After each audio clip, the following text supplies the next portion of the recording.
کە لەسەری مرۆڤێکی چاخی بەردینە و تازە دۆزراوەتەوە. دەمانەوێت 2200 پێ لە ئاستی ڕووی دەریا بەرز ببینەوە بۆ گەیشتن بە ئەشکەوتی شانەدەر.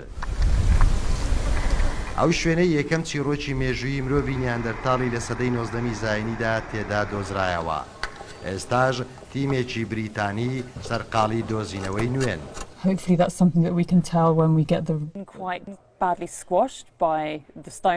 ئێسکەکان بەهۆی ئەو خۆڵ و بەردانی چەندین ساڵە بەسەریدان هەندێک تێک چووە، بەڵام بە شێوەیەکی گشتی پێکاتێک کە لەسەر و ئێسکەکان باشن و کامڵن لە دەتوانی هەموو ئێسکێکی دەم و ددان و لوت و ناوچوانیشی ببینی.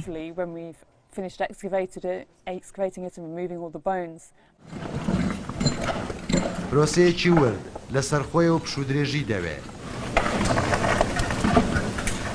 دۆزینەوەی هەر پارچە ئێسکە پەیکەرێکی مرۆڤی نیاندەرتاڵ بۆ ئەوان کارێکی تازەیە کە دوجار گۆڕانکاری مەزن دەخاتە سەرخەرمانی مێژوویی، چۆنیەتی ژیان و تا کۆتاهاتنی نیاندەرتاڵیەکان لێرە. هەر ئەم ساڵ ئێسک و پروسکی دوو مرۆڤی نیاندەرتاڵمان دۆزیوەتەوە و ئەمەش زۆر دڵخۆشی کردوین کە توانیومانە بەڵگەی نوێ لەسەر ژیان و شێوازی مرۆڤی ئەو کات بدۆزینەوە. Skeletal evidence and particularly a new skull.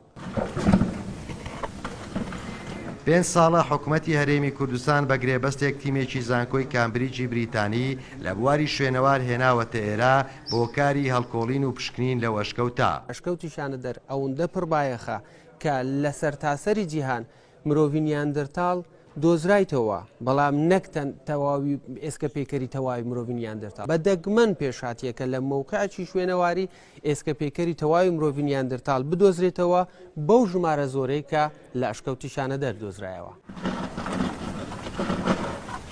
مێژووی ژیان لە ئەشکەوتی شانەدەر دەگەڕێتەوە بۆ چاخی سەردەمی بەردینی کۆن لە ساڵی 1950 تا ساڵی 1961 بۆ یەکەم جار شوێنەوارناسێکی ئەمریکی بە ناوی ڕالف سۆلیکی کاری هەڵکۆڵین و پشکنینی تێدا ئەنجامدا.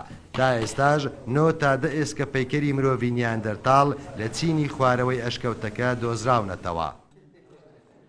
ئەوەی دەبیندرێت بۆ یەکەمین جار 67 ساڵ لەمەوبەر بە ئامانجی دەستخستنی زانیاری دەربارەی دەستپێکی مرۆڤایەتی کە پێیان دەگوترێ مرۆڤی نیاندەرتاڵ لەم ئەشکەوتە ئەنجام درراوە.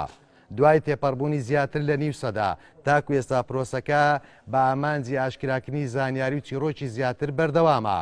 چیرۆکێک کە بۆ 75,000 ساڵ لەمەوبەر دەگەڕێتەوە. تەیفور محەممەد کوردستان 24 ئەشکەوتی شانەدەر دەڤەری بارزان.